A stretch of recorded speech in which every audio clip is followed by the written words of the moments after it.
George the steamroller was waiting for Percy to take him to a new workplace. George was being rude to Rheneas and Skarloey.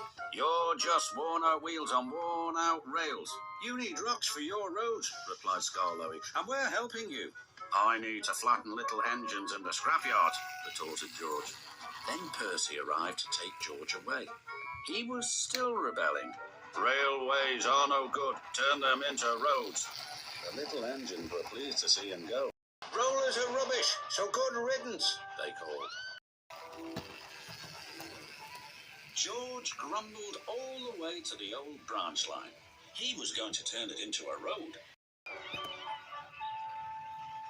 When they arrived, George was rude again. "Bumpy ride on rotten rails. I'm glad it's over." "So am I," said Percy. "Oh," huffed George. Percy was still fuming when he met Thomas. "What's up, Percy?" "It's George. He makes me feel down." "Just ignore him," puffed Thomas. George was now enjoying himself. "Ripping up rails," he chortled. "What a life!" "What do you think of this, Thomas?" Thomas took no notice. George felt insulted.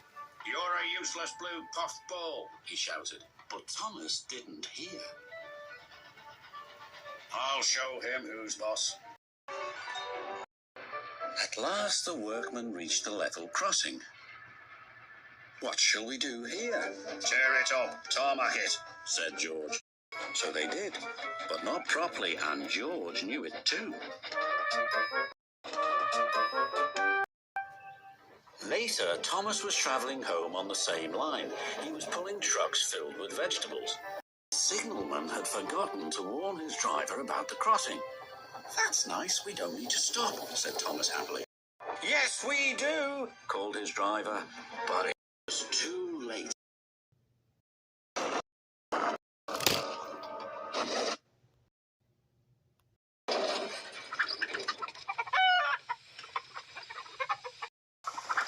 Next day, Percy told Gordon all about George. "Ha!" snorted Gordon. "You're just a small engine, that's why he's rude to you. He wouldn't dare cause me any trouble." George had been taken to some yards to work. As he was chuffering about, died with a train of empty trucks.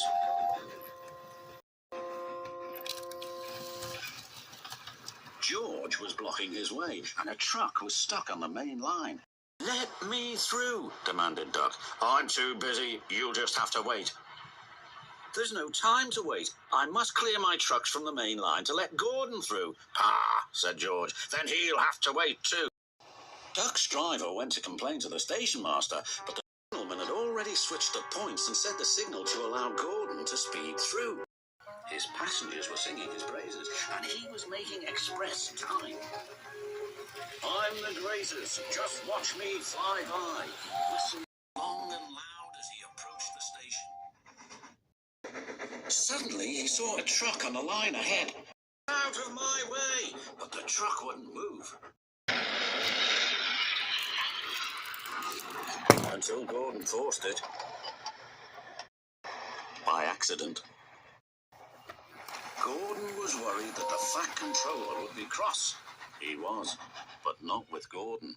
"Whoever caused this disturbance will have me to answer to." And he did, a few days later. "Look who's here," said Thomas. George had been found out by the Fat Controller and punished. He looked miserable. "Now we'll get some peace at last," said Percy. "I want to get rolling again, but I've got to wait a whole week till I do." "And then you'll be just as rude as ever. Eh, George?" "I hope not, don't you?"